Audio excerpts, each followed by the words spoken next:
Let's break it down. Imagine you're selling cookies to a neighbor in another country. At the border, you pay a fee, a tariff. That's a tax on imports, and the government keeps the money. Tariffs are used to control trade and protect local businesses.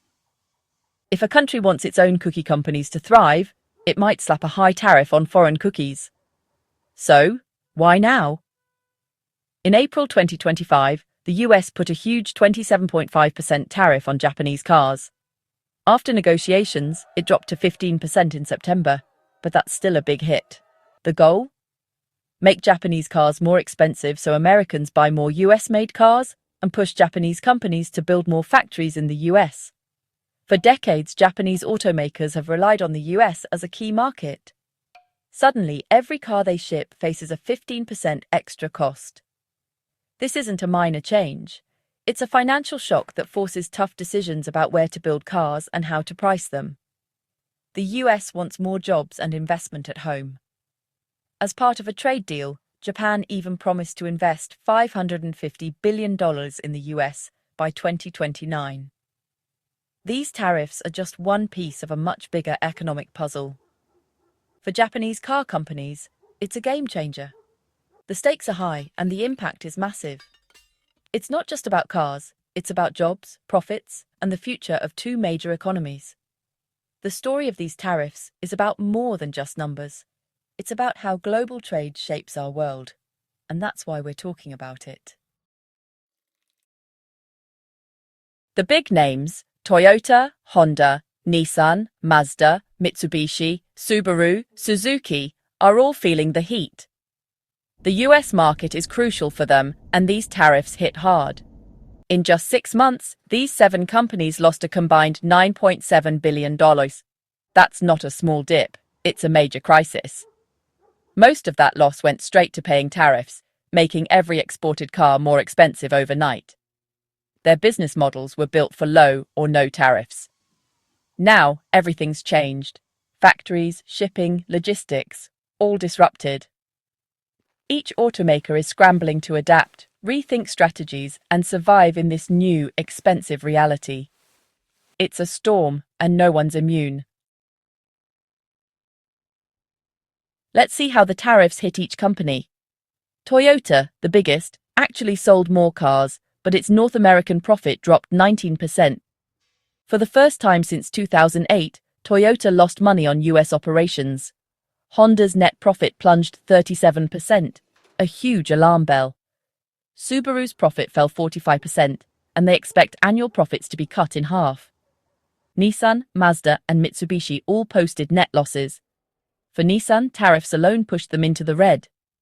Mazda lost $630 million to tariffs and now faces its first annual loss in 5 years. The pattern is clear. The biggest players are bruised, the next tier is slashed, and others are losing money outright. No one is escaping the pain. Every major Japanese automaker is facing a serious financial challenge. The tariffs have upended the industry's entire structure. Profits are shrinking, losses are mounting, and the future is uncertain. The impact is industry-wide from top to bottom. It's a tough time for Japan's auto giants. When costs jump, the obvious move is to raise prices. But in the ultra-competitive US market, that's risky. If only Japanese brands raise prices, buyers might switch to cheaper American cars. Most Japanese automakers chose not to pass the full tariff cost to customers. They kept prices steady to protect market share. The result? Profits evaporated. The extra cost came straight out of their bottom line. Companies like Nissan and Mazda essentially subsidized the tariff, selling cars at a loss to stay competitive. It's a short-term survival strategy, but it can't last forever. Protecting sales numbers now means sacrificing financial health. Without profits, there's less money for innovation, new models, and jobs. The gamble: endure the pain and hope for change.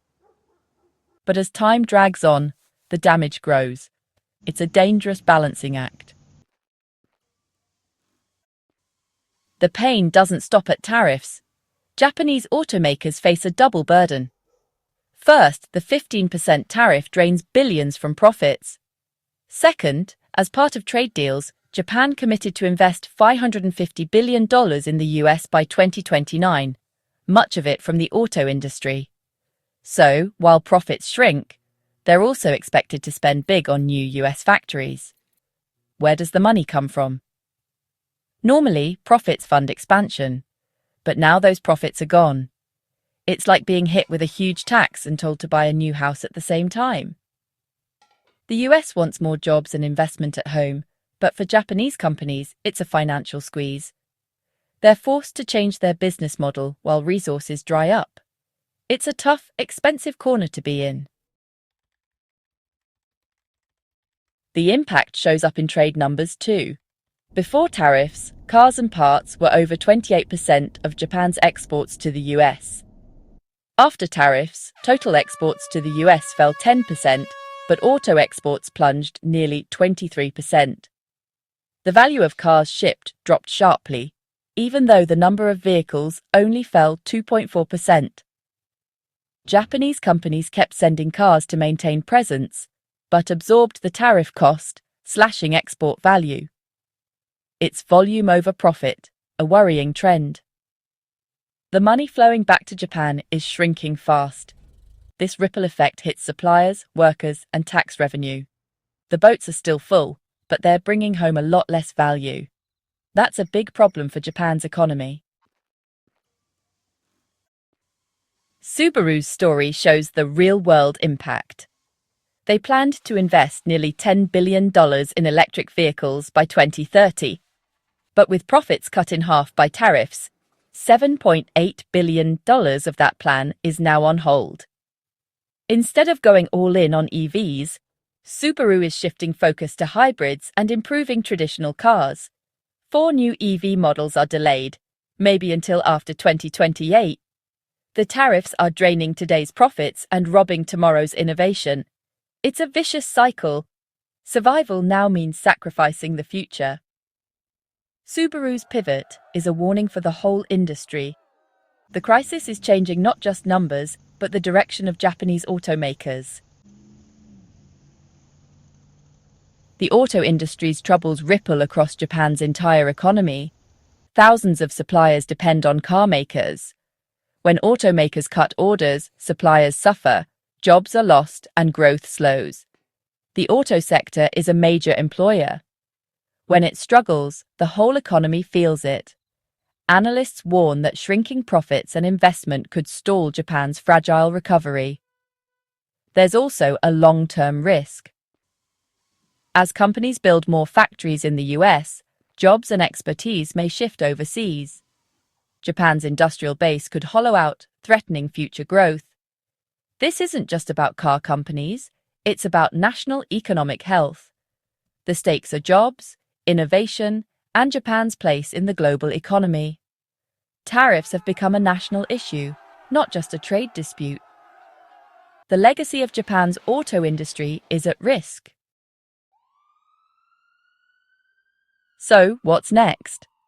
The tariffs are here to stay, and Japanese automakers are adapting to a new normal.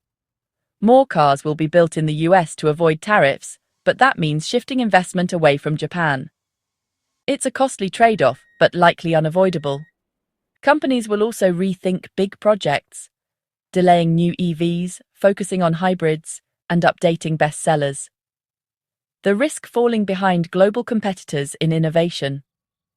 This is one of the biggest challenges Japan's auto industry has ever faced. The choices made now will shape their future. It's a test of resilience, strategy, and adaptation in a tough global market. The story of Japan's automakers is far from over. But the road ahead is rough.